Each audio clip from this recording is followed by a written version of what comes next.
Good morning. Morning. How are you? Very well. Yourself? Yeah, very well, thank you. To start with, Roberto, we've had it confirmed this morning that Cardiff owner Vincent Tan sent an email to Malcolm Mackay questioning his signings, playing style and results, and it also said resign or be sacked. Could you ever envisage your chairman treating you like that? No.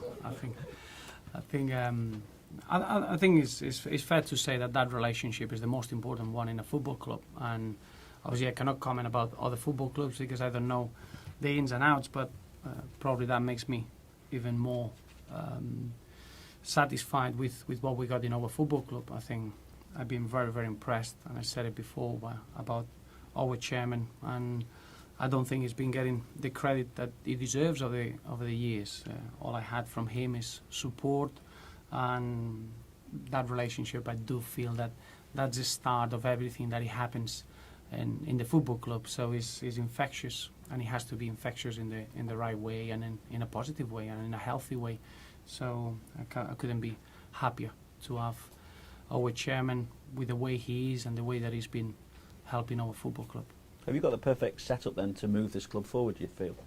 Well, you in football it doesn't exist, that word. when you're perfect, you win. You lose 2 games on a trot. I think you always want to get better and you want to improve. But it is true that everyone in the football club brings something different. Everyone goes out of the way to make that difference, and that goes down to the players' performance on the football pitch. So we are in a very, very good place, but we always want to get better and get a little bit further of where we want to get. So the answer is that I'm delighted with everyone that is representing Everton, but we always want to strive to get better. In the past, the chairman, though, has been criticised over funds made available, investment in the club as well. Can you put into context then what sort of a job he does for you?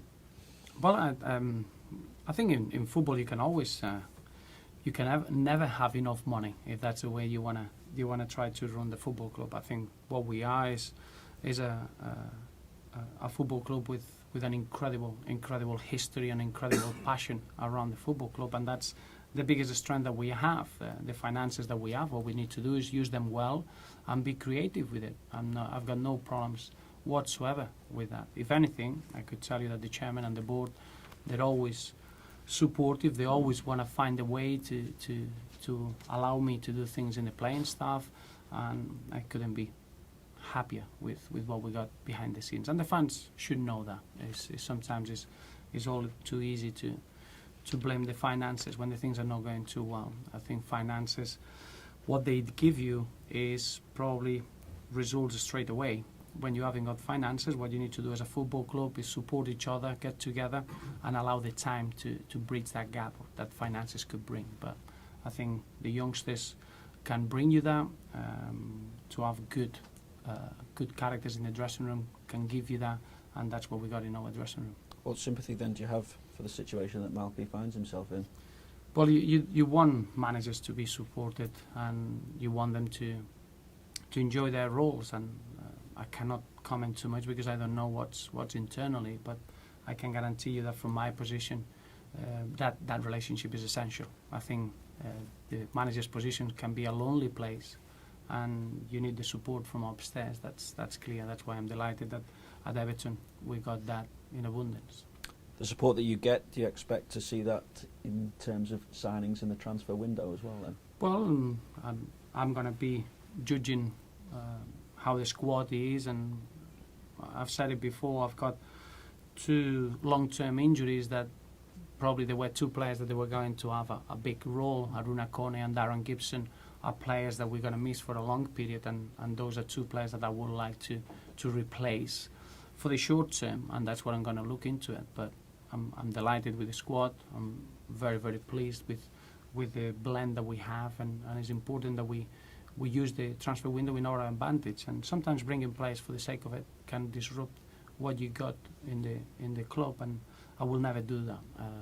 We're trying to bring the right players in, the right personalities, and we'll make sure that we use the transfer window in our advantage. As soon as the word loan is mentioned, you seem to be linked with a player, and Wilfried Zaha seems to fall into that bracket. Would there be any mileage in that? Well, I'll never ever speak about a player that is registered with another club, just due to respect to that club and to the player. I think you should know that about now, Vinny. Leighton Baines, how far away is he from returning? Not far away. He trained at the beginning of the week. We're going to assess him how he responds to it. I expect Leighton to be available probably, if it's not this weekend, the week after. So it's just measuring well that we don't rush him back too early. But I would say that it's not too far away, which is a beautiful Christmas present, as you can imagine. Again, there continues to be speculation regarding his future. Is there any developments as regards that? Not at all. I'm quite happy not to change that. I wouldn't say love, but I like a speculation from the outside, because it means that the players are doing something well. It's a great position when you don't have to sell. That's the only thing that you want as a football club, that you control what's the best for the squad and for the club in general. So that's the position we have, and as you can imagine, we want our best performers to stay here for the longest period that we can, and that will always be the case. What's the latest with regards to Gerard Deulofeu? Gerard obviously is at Barcelona now. He met with the medical group in Barcelona. They contacted us straight away. We're working together in that respect, and we're going to try to make sure that we get Gerard the best possible treatment and get him back as quick as we can. The initial diagnosis is between 6 to 8 weeks, and we have to be careful. Any other player, I would say that maybe you can rush him a little bit earlier. Gerard is a sprinter, and soft tissue injuries, we need to be very, very careful. But he'll be back fully fit and 100%, and he's already desperate to come back, which is a nice compliment. How crucial is this period to your hopes of finishing the top 45th? Huge, because when you play so many games in a short period of space, probably is when you get tested to the maximum. And I do feel that those periods, you can take points for granted. When you're competing with probably 3 games in the space of 6 days, that's a lot of points. So we know that this period is going to be vital, but in the same manner that all the games that we played this season have been vital. What we're looking is to carry on being as consistent as we've been. We got only 1 defeat, and that's out of 16 games is a remarkable achievement. But in the same way, we know that we can improve, and we still got gap for improvement, and to fulfill our potential is down to the work that we need to do on a daily basis. So really, really excited about being tested over the next few weeks. Since you came in, what do you think has been the biggest change in the group? I wouldn't say change. Remember that every group is different. We brought, it's been 6 or 7 new players, new faces. What's important is that the senior players take so much responsibility of giving direction to the youngsters and making sure that they know how to behave as an Evertonian. And that's been a big key. The senior players taking a lot of responsibility. The young players been allowed to have big roles and be brave and not being worried about making mistakes, and that combination in the squad has been really, really good. So every season you got different dressing rooms, and this dressing room is as strong as you're going to get. You get James McCarthy back, and it seems that he could be a player people speak about of taking a lot of responsibility on at this club in the future. Yeah, well, he's a young man. He's only 23, and you're talking about developing British players, and I think he's a great example. He's part of that just a special group that we got of young players in the dressing room. You're looking at Seamus Coleman, Ross Barkley, James McCarthy, now Romelu Lukaku, Gerard Deulofeu, boys that they love the game. They just come in to try to improve. Terrific human beings, and James McCarthy is a great example of that. You're looking at over 150 games or 130 games in the Barclays Premier League already at that age. You have to work really, really hard on a daily basis to achieve that. So we all feel that the best is still to come. So we want James to carry on enjoying his time at Everton. A measure of how quickly settled in, he's being touted as a future captain, and do you see him as a future Everton captain? He's got that character. He's someone responsible. He's someone that he can lead by example. But at the moment, I think we got the best captain in the best moment of his career. I think Phil Jagielka has been terrific in that role, and probably you want one player to wear the armband, and you want to have as many captains as you can, and probably that's the case. I think James McCarthy can be one of those, but I can see a few others as well with that responsibility and taking just the leading role in the group. Roberto, going to Swansea this weekend, how much of a challenge is it, and what emotions does it bring for you going back to your old club? Well, great emotions, because as you can imagine, I've got a very soft touch for Swansea, not just as a manager, as a player, as a captain. To be a foreign player, being a captain of that football club in such a specific period of the history of the club was a memory that I'll never forget. And I think we got that relationship with everyone at the club. But it's not about managers.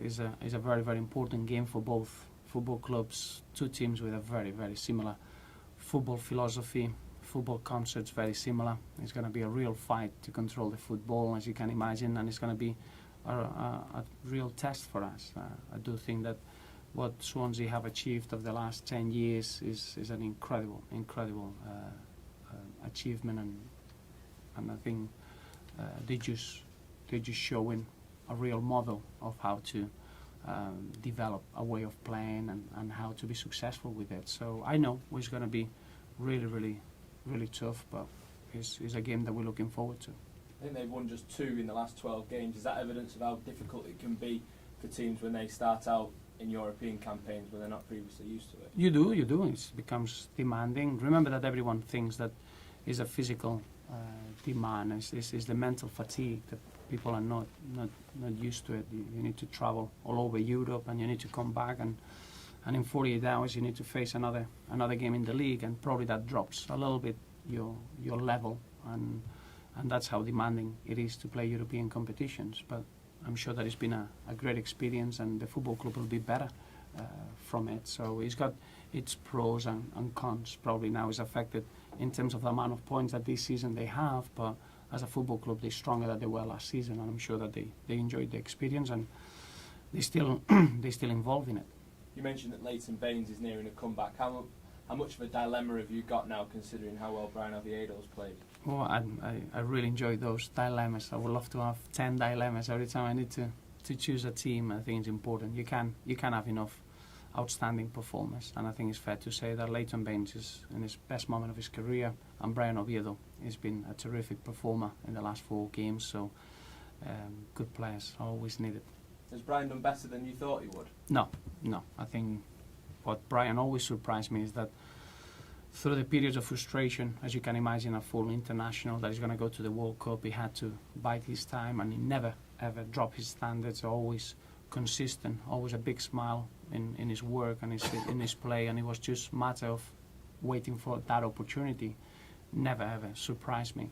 Probably what surprises you is that in front of goal has been so clinical and so influential to score 2 goals and getting into the 6-yard box in the 86th minute at Old Trafford. I think it's been a real highlight of the last month, but he hasn't surprised anyone. We all knew what Brian could do, and I still think that the best is still to come. He's still a very young man in British numbers terms. Roberto, just check, has any decision been taken as to what will happen with Jelavic and Heitinger in January? Again, just continually being linked with possible moves away. Of course, but remember that they are 2 players with incredible experience, and both they've been bringing a lot into the group. So they are players that I consider important, or if anything, they have been very, very important in the day-to-day. I can understand their frustration, and down to the respect of what they've done, I will always be helpful and try to understand their position.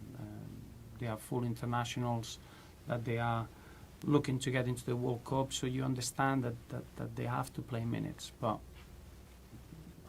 in many ways I would love for them to stay here and play their role as they've been doing until now.